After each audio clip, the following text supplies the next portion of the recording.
Welcome to another episode of the Writer's Game podcast, where we help you magnify your voice and monetize your message. I am excited today. We have somebody on here that I've known literally for almost a decade of my life.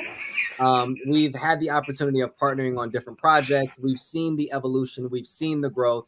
But today is not about me. It's about this gentleman that we're going to be talking to today. His story is absolutely phenomenal. How he's rose to where he is today, how he's intentionally impacting people's lives in the real estate space, in the grief space, in the marketing space, in the business space. He's somebody that you have to get to know, and you have to get your questions ready to get answered today. Jeremy, how you doing, brother?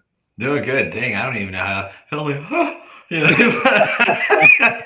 Appreciate you, man. Man, we Doing good. appreciate How are you. you? Man, I'm fantastic. And I think we were talking offline for about 10, 15 minutes. And I know we've been in conversation the last, few months now. But the one question that I want to start us off with is, in a few sentences, how would you define who you actually are and the things that are most important to you?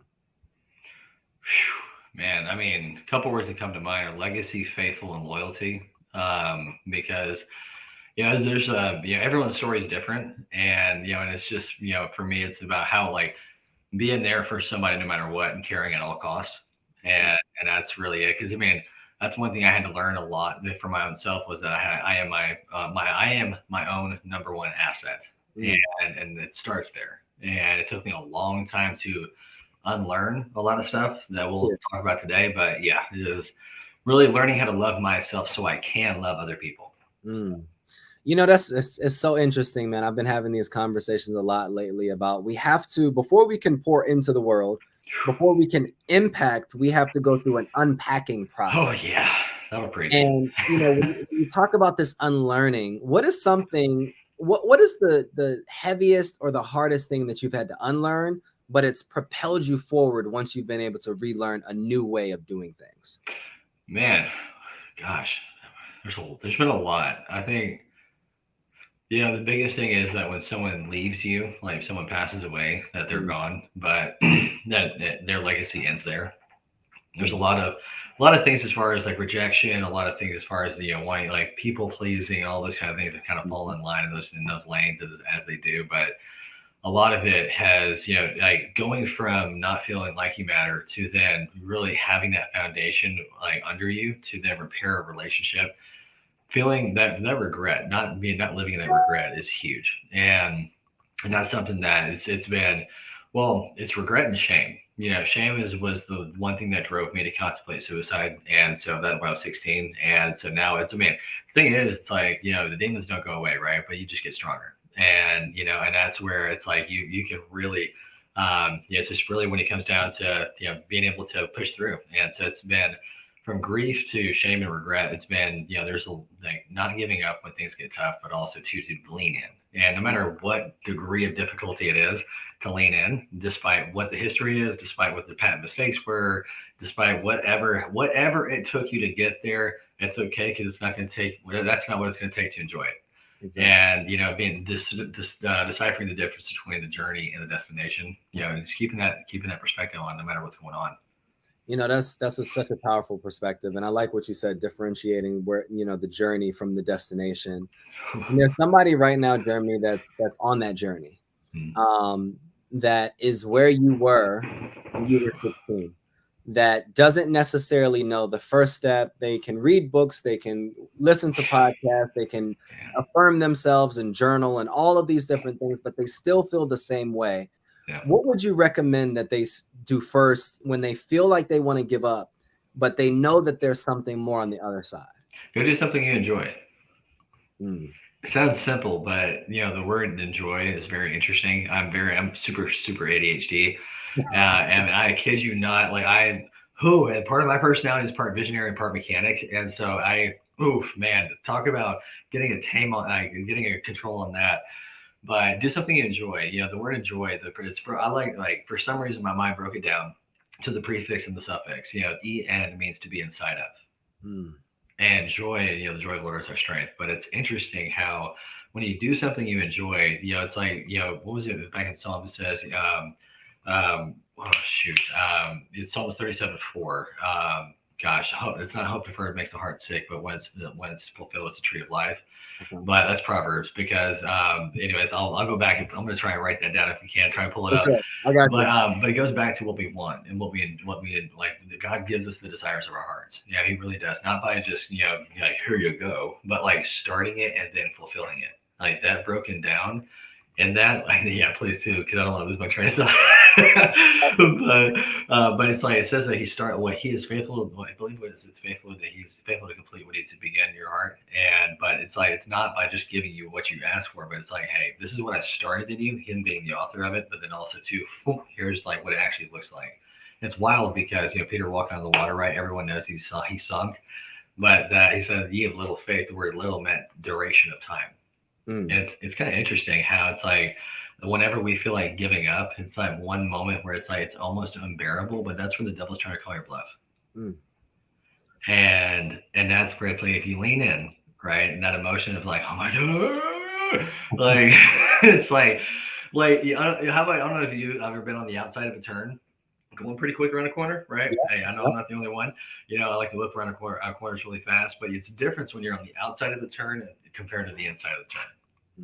Momentum doesn't change. It's a matter of your positioning and your perspective. And because you have more control on the inside of the turn comparatively on the outside, you feel like you're going to and fishtail. But it's like with momentum, it's a matter of like great perspective. Like you can lean in, but you have to double down. Exactly. There's a level of focus that is necessary. I saw something earlier today, and it was this young lady. She was in church, and she went to the pastor and she said, I'm not coming back to this church anymore. And he asked, do you mind asking, or telling me why? And then she said, when I'm in here, people are on their phones. They're not taking this seriously. They're taking videos and pictures, and they're not really engrossed in the actual word. And he said, do you mind doing one more thing before you leave?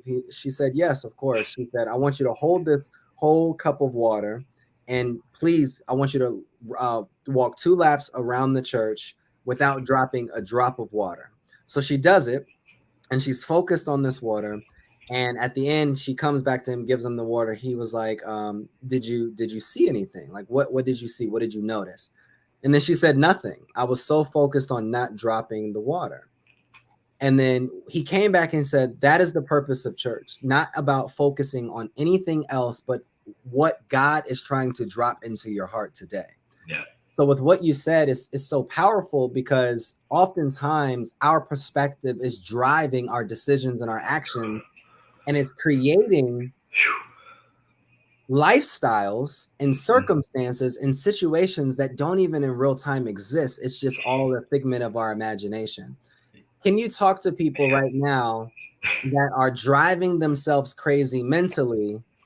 Like, what would you have to encourage them to continue to keep going? It's funny you said imagination. And, it's like, we were growing up, I always heard, and this is one thing God really just drilled into me. Let me kind of like back up a second because, our imagination is always being like, downplayed when we grow up, and it's overactive or it's underwhelming or whatever, whoever on the whatever side of the fence, whenever someone tell me I have an overactive imagination, I'm like, well, what's an underactive imagination look like? But it's like, I'm like boring, but no, jokes aside though, it's like our imagination is very powerful, but it's not to let drive all of our decision makings. But when it comes down to what we see, God gave us a vision for a reason. He gave you the vision for a reason. Now, we inherit the faith, His promises by faith and patience. And that's the last one is terrible. That's like a 4-letter cuss word, right? It's like, the patience. And it's like, why does it take so long? But it's like, a lot of times that's the old saying that the teacher doesn't arrive until the student is ready. And, it's like, there's a reason why Habakkuk 2:4 said that paint the vision plain, and then my people can run with it. But we always forget about that then word. There's always a bridge between when we paint the vision plain, and then we create that mechanism for people to mobilize to run with it. And a lot of times it's like, no, it's not just enough to see the vision. It's also enough. You have to prepare for it. If you see it, prep for it. Because what was that? What's that old Stoic saying, right? Is that literally preparation meets opportunity equals what? And it's like, if you see something, I thought faith was, works in action, right? But if you have faith, you won't see it. There's some fruit there. Yeah. You got it. And it's wild because when you see that, the definition, like the difference between when you see it, not the definition, but the difference of when you see the vision comparatively to when you're actually laying those like railroad tracks down. Like what are you being nudged to do? You'd be surprised on how smart God is. It's pretty bonkers. And he's a pretty cool dude. But it's interesting because it's like you're kind of going back to like with like just thinking about giving up. Think about why you started, right? But also too, what are you not seeing? Taking extreme responsibility, because your ability to respond to what's happening right now, whether you should lean in, change, a pivot, or evolve, up to you. I mean, shoot, I was going to throw in the towel last year on something, and then I started tiny home funding because of it. But now, before we get too deep and not talk about no, and I want to pause here because there's so many different things that you're currently working on that is truly changing lives. And I want to talk about how first you transition into what you're doing in regards to Tiny Home Plug and what that represents in your overall goal from Tiny Home Plug. What are you trying to do with it? I mean, the mission that there is to simply put, cancel the housing crisis. And, and it sounds nuts, but it's like, that's one of those visions where like you talk about it, something so big, you can't do it on your own. And that's usually how big the visions are when you get them, guys. So buckle up, sit buttercup, because at the end of the day, like the whole mission behind cancel housing crisis is to really team up with those who are called in different areas to serve different people. Because I'm, by heart, because I mean, I contemplated suicide when I was 16, and that's the night I came to Christ. I was like, what, God, if you're for real and you keep your word, I'll give you everything I got, and never give up, no matter who or what comes against me. Like that was about as simple as that. And I'm still here. He hasn't let me down, and it's wild. And with Tiny Home Plug, that was started because for me, my heart breaks for those who are considered a lost cause and those who can't help themselves, because I'm a product of that. And I'm a product of a good man who poured into me when everyone else, so I broke everyone's trust, and no one else, I mean, they had to keep me at a distance. You have to do boundaries, which I understand. But it was because of him that I'm here. He poured into me in a way that I could never pay it back. And it's like, now it's like, what? After the years of being in business and different verticals, and just, after my dad passed away and everything, man, it's like I've always wondered. I'm like, why is there not more housing that's up and running? But why are the ones that are up taking forever? I'm like, there's got to be a happy medium. There's got to be something that we can do, even through zoning, and look at like all the technical stuff, right? Funding as well. Like there's a lot of reasons why things fall through and things don't happen. But what I have found is, kind of circling back to the vision side of it, is that the difference between those who have things and those who are doing things is a vision. And it's amazing because with that mission that's birthed in me, to be able to not just create infrastructure that makes sense, but also to create programs. How are we gonna, how do we put that in front of people for it to make sense on any ways that make sense for them? And it's like, with people who are volunteer, especially in the church and other areas, it's like, volunteering, nonprofits, no matter what, volunteering and funding, donations are the top two issues. So how do we create something that people can get behind, but also too, there's incentives, there's grants, there's a lot of stuff. And it's like, man, God has been, I mean, you talk about it, like all-star team. I cannot make up the kind of people that God's put me in touch with in this industry. Like, I'm humbled. Like, these are all just, I'm like a bunch of these folks who are smarter and better looking than I am. Okay. It's like, I'm just blessed to be able to, like, for me to, I am a product of a good man who poured into me. And every day I get to solve a problem for people who are coming out of foster care, that are homeless vets, that are, those who want to do, assisted living, but in a way that it hits those deadlines, because in Raleigh, there were 72 people who froze to death over in North Carolina, in last December. Like, now I can do something about it. Exactly. And it's like, that's the fire that's in me, because, it's kind of like with my dad. My dad was murdered when I was 18, and it's been a 13-year-old cold case since then. I don't let that bring me down or shackle me down, because what grief taught me was the power and the importance of my presence. And how, because the thing is, the in direct proportion to the pain when it comes to grief, that's the meaning behind them being gone, but that's the energy you can convert into paving their legacy forward. And it's like that takes some work. There's a lot of working through that, but it's like our presence is so powerful while we're here. And everything that we learned from them, I mean, there's a lot of stuff I learned from my dad, and I had to unlearn from my dad. Bless the Lord. Yeah. Whew, goodness. And so, and a lot of things, the way that he was, that forged me into, with, managing contractors and other stuff like that. Man, I was managing strong egos at 12 years old.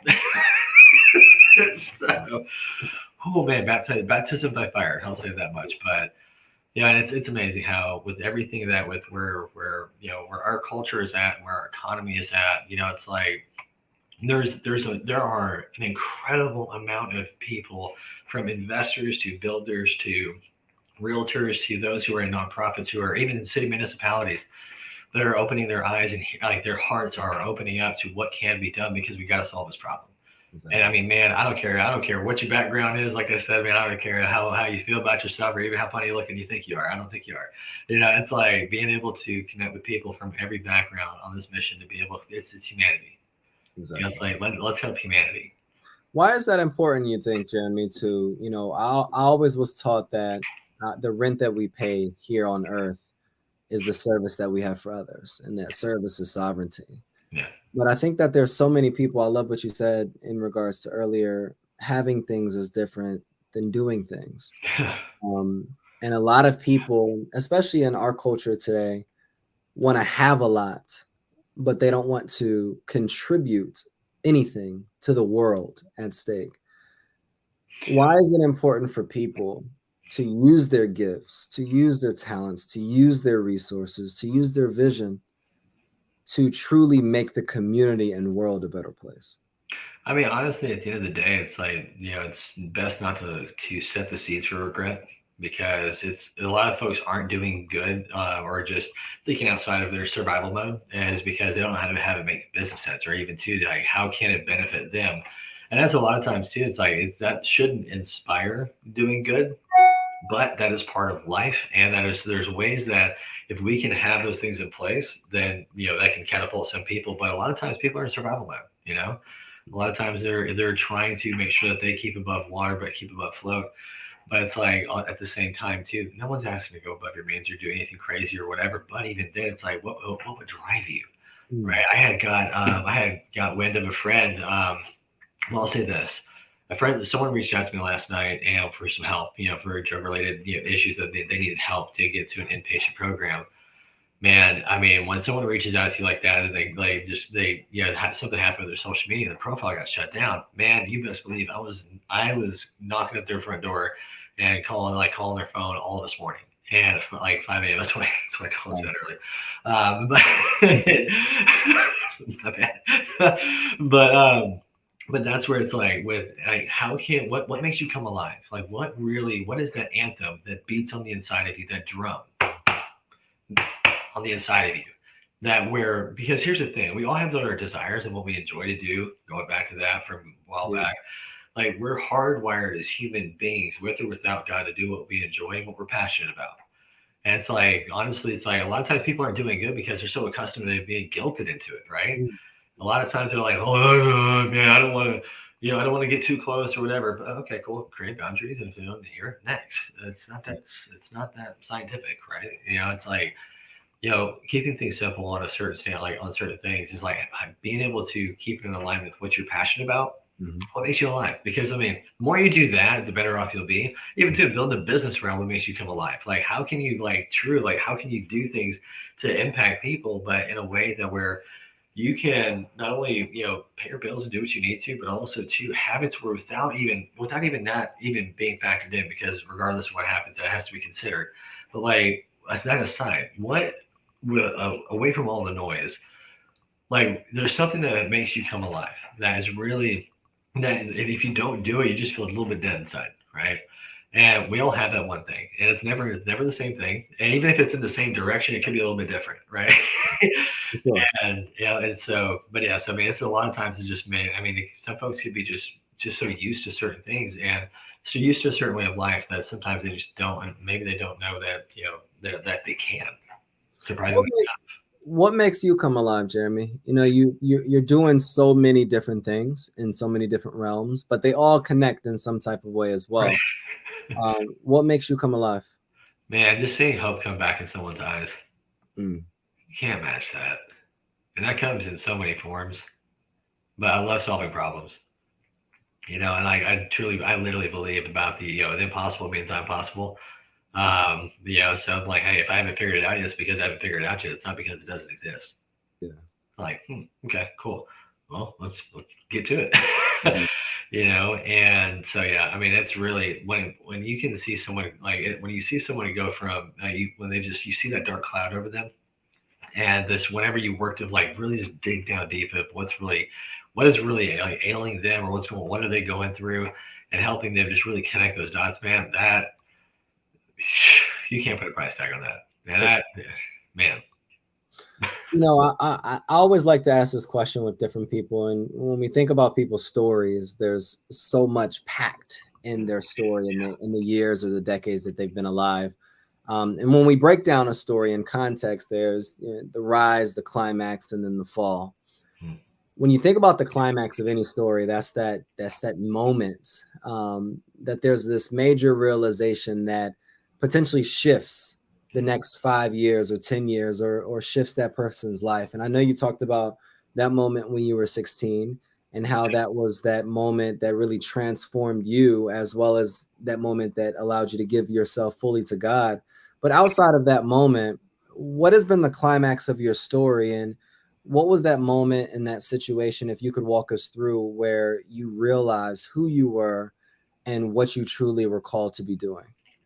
I mean, it started there. I mean, it's more of like seeds being planted along the way, Mhm. and you get puzzle pieces as you keep pushing, and you keep making an effort. Yeah. I mean, another a milestone is when with my dad's passing, with him being when he was killed, and there's a lot of unpacking with grief, and man, you talk about discovering a lot about yourself when you didn't want to. And that's just because things that trigger, right? As you're going through different, my dad, after he passed away, there's a lot of stuff. I mean, I decided to give the eulogy at his funeral in Yeah. Iowa. And I mean, our family vacation turned into a funeral. And I remember, it was funny because it was a Thursday night. I went to go see him, and man, I lived in Harvest, in like north part of Mhm. town of Huntsville, and Yeah. then I was going to Madison for church, but I had to pick up a buddy from Sparkman Drive. And then I was like, oh dang, I didn't ever think that through. But anyway, so I went to Spark, man, and then my other buddy called me back from Harvest. I'm like, oh my gosh, okay, good lord. And so I'm like, bing, bing, bing, bing. It's like a ping pong all Yeah. across town. And I'm like, good lord.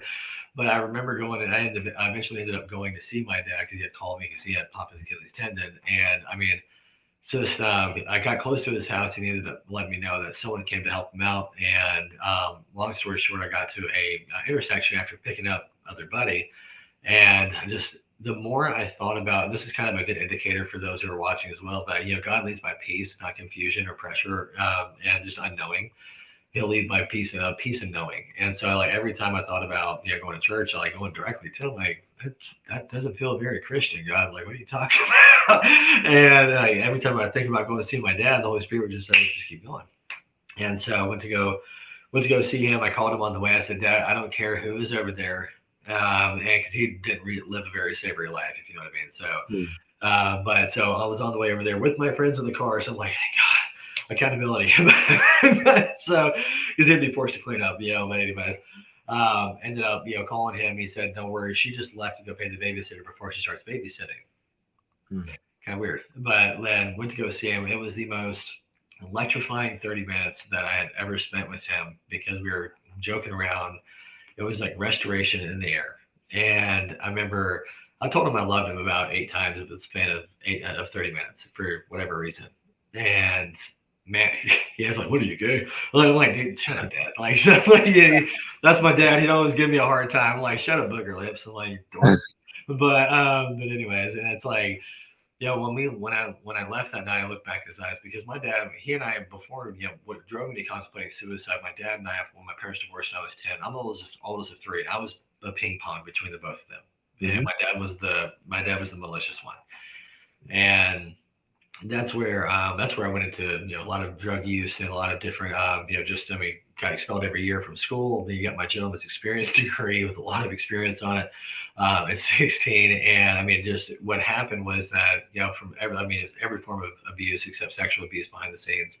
But on the front end, people thought, like, saw him flashing money, and so they thought nothing of it. And there's a lot of parties he had over his house with drugs, guns, and women. I mean, it was just like, it was literally like, and he beat the crap out of me. There's a lot of stuff that was going on. I mean, just nonstop. It would just wore me down, and to just, I mean, feeling like nothing, and feeling like a burden. And that's what drove me to that, to suicide, or to contemplating unaliving myself. But um, and it's interesting because a lot of that restoration took place from 16 to 18. That's when he was murdered.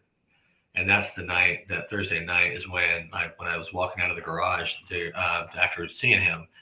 It's like I could see the "I'm sorry" in his eyes, and it's like, it was crazy because after I walked out of his house, it was like, in my mind, it's like I saw this image, like this vision of, it was like the gift, like being the bows being tied, Mm-hmm. and it was like, just your voice said it's done. It's like that, what we've been working on to really repair a relationship. And I didn't think anything of it. I'm like, oh, whatever. I'm just, so just living life normal. Got to church on time. And what was it? On Sunday morning, we got the voicemail that my dad had been killed. Wow. And that's when it turned it from vacation to a funeral. And a lot of that, man, you talk about business stuff, probate, everything, all of that. A lot of things that catapulted me. I mean, I wouldn't be here if it weren't for father figures in my life, period. And God sends father figures to send me, like, folks like that in my life, and they're very few, and I can count them on one hand. And and it's like, man, I wouldn't be here if it wasn't for them. And that's something that I had to learn quickly in order to survive, so to speak. So, because I needed to get certain life skills and different things, and just learn from different people. So if I was hungry to learn something, I found somebody that I can actually connect with as well. Exactly. It's like, man, I mean, hey, I've heard the old saying that it's good to learn from your mistakes, but hey, a smarter guy learns from other people's mistakes. Exactly. It's like, hey, let's just fast track it. And so, and that was something I learned early. But I'm like, man, dang, does it correction suck? Oh my gosh! But hey, I'm not stupid. It says Proverbs, right? The proverb says that he who hates correction is stupid. That's no bueno. It's the only way to grow, bro. So, Jeremy, in this time, your parents separated and split when you were 10. You had this moment where you wanted to commit suicide, but made it through at 16. You went through this transformation process and rehabilitating the relationship with your father from those 2 years, and then when you were 18, that's when he was murdered. Yeah. And then you went on this journey, Yeah. this continuous journey for the next decade or so to get to where you are today. In that time after you were 18 to now, what is the singular most powerful lesson that you've learned from your 18-year-old self to who you are today? If it's good today, it'll be good tomorrow. Expand on that a little bit. Man, don't rush into things. A lot of times it's exciting when new things are happening because you're growing, right? And remove the emotion. It's a lot of times where, if you don't know, also make sure that you do say that you don't know. Mm. Oh, Lord. I learned that. Oh, man. I've lost a lot of teeth on that, so to speak. But it's interesting too, because there's a lot of let's say, not because rushing into things, it causes you to do damage control, from that decision to try and make up for that, etc. And I mean, goodness gracious, you talk about just the ability to be able to slow down, and that's you, like, going back to even to what I said earlier, kind of all of it goes back to, you are your number one asset. That's good. Yeah. Everything comes from that standpoint. And I mean, it took me a long time to wrap my head around that, because my time up in Tennessee and a bunch of other places, like you when you're in certain circles, certain things are important to the certain people, Yeah, and whew, man, it's like there's a lot of times where like I believe that things outside of me helped made like validated my importance, exactly. and so it's like it was hard for me for a while to wrap my head around how am I even worth being my top asset. Mm, It doesn't make sense. I was always taught that I was a piece of crap. mm, And that's what knowing my worth, knowing the value of my presence to people. I mean, hey, my wife and I've been together 6 years, married for 4. I mean, hey, I told the Lord, I said, God, you're going to have to give me somebody that the only way I can tell my God is that, praise Jesus.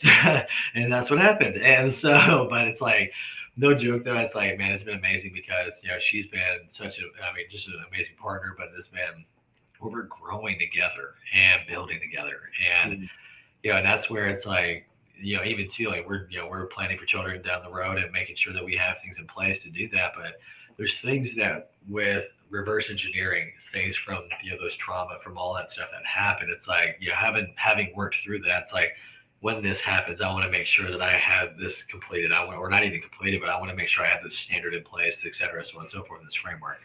Because it's like, how can I learn from what didn't happen to be able to provide for others? And so man, it's been being able to take it low and slow, but knowing that that things outside of myself do not validate it. I validate them. mm. That's such an interesting perspective when you talk about I validate them. What did it take for you to really get to that perspective? Like, because I mean, that's for little you. steps. Honestly, like there's always a seed that's planted, that you just keep watering it. But it was progress. It was actually doing something. Doing it imperfect, right? And then stubbing your toe, banging your head, scraping your elbows, just doing things. Because what's I've done now, like all the way to now, is poured literally into what I'm doing right now. Like Exactly. I feel like I have been Frankenstein, like really truly. And I mean, it's all played a role. So it's like for different reasons, like public speaking. When I was doing missionary work, I had to hit the church circuit. you know, I've preached in all different types of churches of denominations and sizes and everything. I mean, whatever. But like that played a huge role into being able to even talk on podcasts from a camera or whatever. But also, to me, how do you like the marketing side of stuff as well? I mean, all of it matters because I mean, if you can't even do, here's the thing on a real estate project, if you can't get pre-sales, you can't illustrate interest, no one cares. So lenders don't care. And if you can't illustrate that with the wait list, you get better terms. Just saying. Like it's like all this stuff comes together, and it's like it all starts with little steps. Like really, truly, little steps. It sounds the most simplest and the dumbest thing ever, but I promise you, because the thing is, when you do something, it's when you trust someone. What happens when you trust someone? It's a little bit at a time. I mean, at least that's how I mean that's how it should Mhm. be. But like, you don't want to trust everyone all in, like belly flopping. That's not wise. But being able to gradually, like one step at a time, you trust other people, but you also trust yourself Mhm. because that just builds that confidence. So I mean, it just goes back to momentum. Leaning in instead of saying, "Oh my God," holding on the outside, hoping for dear life. You know. That's everything that you're saying today are valuable lessons that anybody listening can really be able to take with them. And if they put them into practice, they can truly transform not only their future, but also their present. Because in order for us to get to where we're going, we have to become someone new and go through a subtraction process now so that we can get to where we're going in the future. If you had 30 to 60 seconds to share a message with everyone in the world, what would you communicate? Man, I mean, aside from that, Jesus is awesome. That right now, no matter what the weight is, just know that no matter how big the fear may be right in front of you, staring you dead in the face, the blessing's about 10 times bigger on the other side of it. It's kind of funny. There's an acronym that just kind of was on my heart. Forging every asset in real time. Mm, You can either, was it forget everything and run, right? It was the old adage, or you can forge every asset in real time. mm, It's funny how in exercise, the resistance is the key to growing. Emotional workouts, mental workouts, spiritual workouts. And it's a matter of leaning in. Right now, your blessing's on the other side of what's trying to scare you away from it. So are you going to call its bluff, or is it going to call yours? There it is. Jeremy, we really appreciate you for tapping in with us today. Where can we find you? How can we support you? I mean, hey, they can, tinyunplug.com. Gosh, griefandrecovery.co, for my personal story.